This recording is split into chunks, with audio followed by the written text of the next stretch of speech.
Mover mucho. Está bien, no se puede. Porque la última vez estaba allá atrás y podía moverme hasta donde quisiese. Muy bien, podemos iniciar otra vez entonces para que se grabe Hebreos capítulo 4, versículos 12 y 13.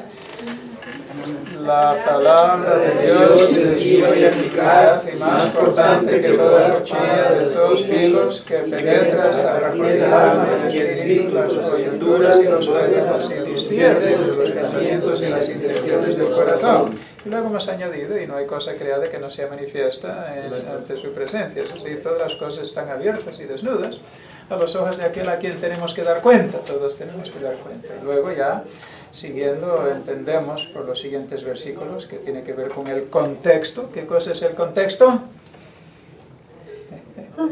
El entorno textual, ¿verdad? Para explicar un versículo mejor, pues primero tenemos que entender lo que dice antes, lo que dice después y lo que hay en el conjunto del pensamiento. Luego vamos a mirar unas cosas para que se avale eso. Entonces, el contexto es que el verso 14 nos recuerda, porque tenemos un gran sumo sacerdote que traspasó los cielos y por eso debemos retener nuestra profesión, porque no tenemos un sumo sacerdote que no pueda compadecerse de nuestras debilidades, sino en todo fue tentado a nuestra semejanza sin pecado. Entonces está hablando en el contexto, ¿no?, de la cuchilla la espada de un guerrero, que no importa realmente donde cae el filo, sino está hablando de un sumo sacerdote. Y donde estamos la discusión es para entender perfectamente cómo era que se tenía que presentar el sacrificio, porque aquí está hablando realmente, luego vamos a ver, o podemos citar Romanos capítulo 12, 1 y 2, que dice: os ruego, hermanos, por las misericordias de Dios, que presentéis vuestros cuerpos en sacrificio vivo, santo, agradable a Dios, que vuestro culto racional, y no os conforméis a este siglo, sino transformaos por medio de la renovación de vuestro entendimiento, para que comprobéis cuál sea la buena voluntad de Dios, agradable y perfecta. Entonces, el sacrificio vivo, santo, agradable a Dios, ¿cómo se prepara? Pues Hebreos nos lo dice claramente. Cuando uno preparaba un sacrificio, pues ¿qué tenía que hacer? Tenía el sacerdote que observar el animal antes de sacrificarlo, porque si tenía algún defecto, pues ya no podía servir para nada. ¿Por qué? ¿Qué es lo que está ocurriendo en esto? ¿Por qué tiene que ser sin defecto el animalito? Porque tiene que representar al Señor Jesucristo. Sí, correcto, exactamente, sí. La profecía y los símbolos del Antiguo Testamento cumplen a Cristo. Son así porque Cristo es así, no es al revés. No es que, bueno, Cristo leyó todo el Antiguo Testamento y decidió, bueno, a ver cómo puedo cumplir el Antiguo Testamento. No, es al revés. Todo tiene que ser aquello que concuerda con lo que Cristo ya es. Y Cristo fue inmolado desde antes de la fundación del mundo. Sí, entonces en el plan de Dios ya estaba todo establecido. Entonces todo lo que se cumple pues tiene que cuadrar con eso que Dios ya tenía fraguado desde la eternidad pasada. Entonces el sacerdote primero valoraba la condición del animal y luego, si se aceptaba, entonces ¿qué es el siguiente paso antes del sacrificio? Un paso antes que eso. ¿Cómo? Cuidarlo. Bueno, sí, claro, ahora nos acordamos, pero vamos a suponer que ya llegó el día para el sacrificio. Había sacrificios todo el año, pero claro, el día de la Pascua era uno en especial. Y en ese caso, pues tenían que coger el animalito el 10 de Nisan, del primer mes, y luego tenerlo hasta el día 4. Pero vamos a suponer el día 14, quiero decir 4 días después. Pero vamos a suponer que ya es el día 14. Entonces, ellos vienen, ya se ha certificado la idoneidad del animalito. Entonces, ¿qué se hacía? Muy bien, bueno, no es muy misterioso para nada. Los ofrendantes tenían que poner la mano encima del animalito, principalmente su cabeza, ¿no? ¿Y por qué? ¿Por qué tenían que imponer las manos? Imponen los pecados del pueblo. Sí, se identifican con el víctima que va a morir, la víctima que va a morir en su lugar, el corderito. Entonces, No es sencillamente como era en tiempos de Cristo ya. La gente había olvidado un poco la conexión entre el animal y ellos. Y había corrales llenos y cada uno pues se le daba un número de contraseña, porque todos los animales ya, a grosso modo, en cadena, pues ya se habían certificado y solo había numeritos, y entonces la gente iba a casa y pasaba el tiempo en carnavales, y luego cuando venía, pues ¿dónde está? Aquí está mi número de contraseña, pues ¿dónde está el animal? Pues mátalo y vamos adelante con la fiesta. Por eso el Señor Jesucristo estaba tan incomodado. Claro, él sufrió durante todo el tiempo que estaba aquí por el pecado y la falta de comprensión del pueblo, pero en especial habían convertido todo el proceso de identificación con el animal de sacrificio en un carnaval. Es un poco lo que se hace en la religión hoy, ¿verdad? La gente va, los muchachos van para confesar al cura los pecados que van a cometer la semana próxima en carnavales, así, ¡oh ya! Pero más o menos eso es lo que ocurre cuando uno no reconoce el plan de Dios, y la religión es una pura farsa para dar un poquito de patina, una fachada de religiosidad para un poco aliviar la conciencia, pero no afecta ningún cambio y no beneficia para nada y no tiene ningún efecto ante el Señor, la religión en sí. Entonces el animalito, pues ellos identificaban con y una de las razones por tenerlo en casa 4 días es para que entendiesen, estaban encariñándose en cierto sentido con el corderito, para que ellos entendiesen un poquito más a fondo, pues el tremendo sentir de pérdida o de injusticia, en cierto sentido, de que un animalito inocente tuviese que perder la vida sencillamente porque ellos mismos son pecadores, la gente. Ahora el animalito no es pecador y el sacrificio de un animalito no va a aliviar el problema del hombre, pero es una forma de que ellos pudiesen palpar lo que es realmente el sacrificio del Cordero de Dios que quita el pecado del mundo. Entonces lo primero es certificar la idoneidad del animalito. Tenía que ser el mejor representante de Cristo sin pecado, pero luego ponían las manos encima. ¿Y luego qué hacían? ¿Qué era la siguiente cosa que se hacía? ¿Cómo?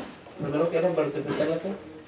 Tenían que valorar el hecho de que el animal es sin tacha, es un animalito sin defecto. Es lo primero. Un animal que tiene defectos, como en Oseas, dice, pues, mire, me estáis trayendo todos los animales defectuosos, queréis lucrar con los animales buenos y a mí me traéis lo que no vais a poder vender porque está magullado y machacado. Haz eso al gobernador, tú vete, y al rey pues ofrécele ese tipo de cosas, a ver cómo te sale. Entonces estaban tratando al Señor de una forma muy suave. Pero la segunda cosa es identificación con el animalito imponiendo las manos. Y luego la segunda o la tercera cosa que era, hermanito, como me estabas haciendo así, haciendo un poco de serrucho. Sí, es la cuchilla, ¿verdad? Con la cuchilla del sacerdote. Lo degollaban y luego ¿qué hacían?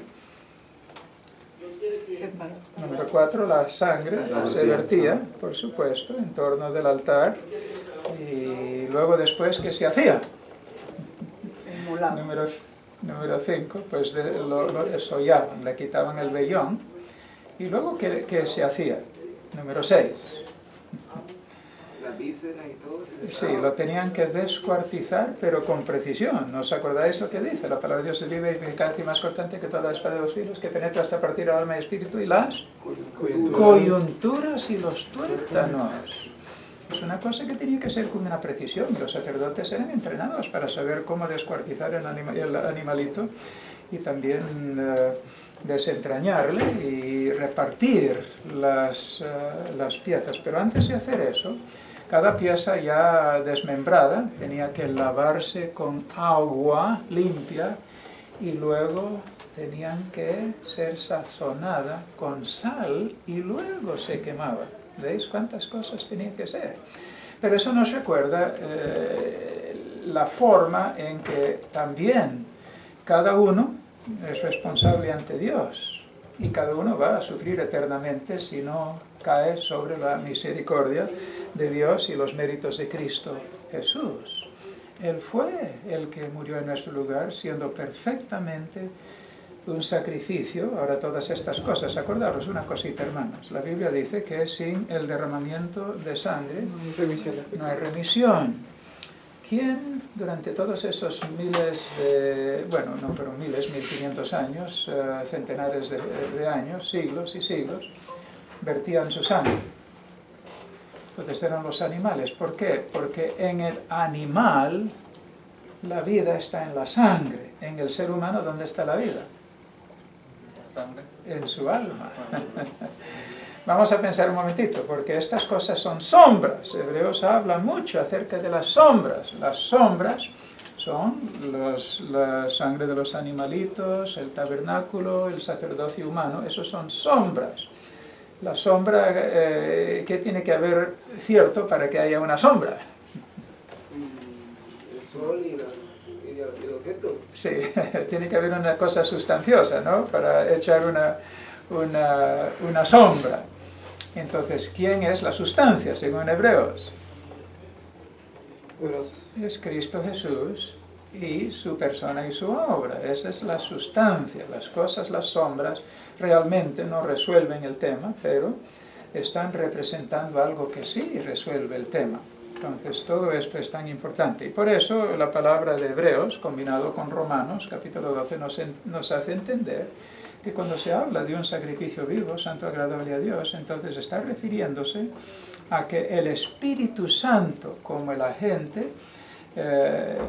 en beneficio y en nombre y bajo la tutela de Cristo Jesús, el sumo sacerdote, utiliza ¿qué para prepararnos como sacrificio vivo?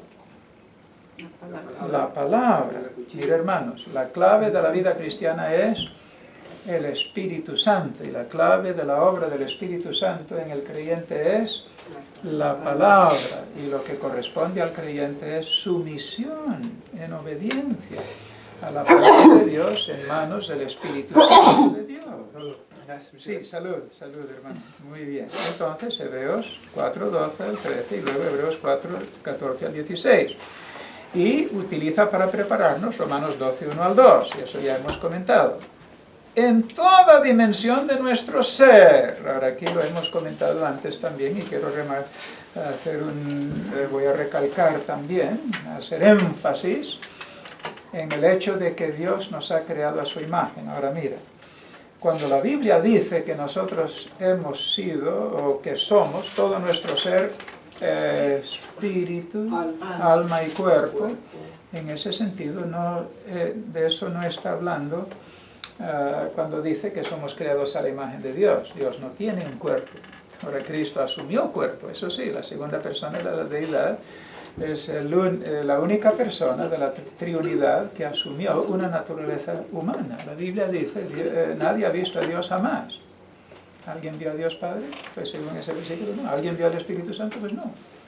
¿Vieron al Señor Jesucristo? Sí. Por supuesto. ¿Antes de su encarnación fue visto? Sí. Pues mire, qué interesante, ¿verdad? Porque hay apariencias preencarnadas cuando...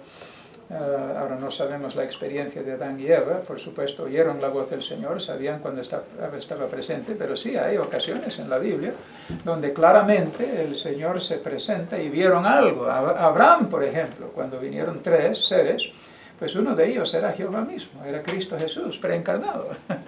Y los otros 2 eran ángeles que fueron para rescatar a Lot. Sí, hermano Pablo, por favor. Como en Ezequiel 1 y Ezequiel 10 y en Isaías 6.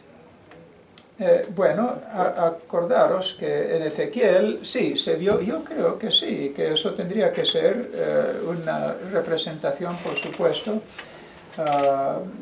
y no sé si se limita a la persona de Cristo, pero posiblemente sí. Cuando él ve las ruedas dentro de las ruedas y ve sobre una enlosada, pues un ser brillante. Ahora, en Isaías 6, cuando en el año en que murió Uzías, vi yo a Jehová alto, sublime, exaltado en el templo. Entonces él sí que lo vio. ¿Y cómo lo sabemos? Porque Juan capítulo 12 dice que Isaías, cuando dijo que no le iban a escuchar, pues él mismo vio a Jesús. Dice Juan capítulo 12, no sé si habéis dado cuenta. Si queréis ir a Juan capítulo 12, Mira lo que dice. Ahora ya sabéis lo que dice en Isaías 6, ¿verdad? Isaías 6, que dice, en el año en que murió Osías, vio al Señor. Entonces él le vio, y luego un serafín pues le tocó uno de los carbones que primero había estado sobre el altar de bronce, el sacrificio, y luego ese carbón se llevaba al altar de incienso, y de ese altar, delante del velo, es donde se extrajo el carbón para purificar los labios de Isaías. Tenía que pasar en base, y esto lo hemos dicho en varias ocasiones, ¿qué es lo que hace que una persona sea salva? Confiesa.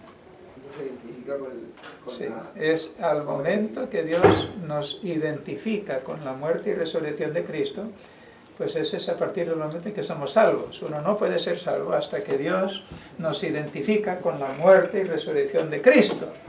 Pero ¿qué es lo que hace que Él pueda extender la gracia? Quiere decir, en base de la muerte y resurrección de Cristo, pues Dios ya puede manifestar la gracia a los seres humanos. Si no fuese por el sacrificio, la persona y la muerte y resurrección de Cristo, Dios no podría manifestar su gracia hacia los seres humanos. Y por eso, en ese sentido, para los ángeles caídos no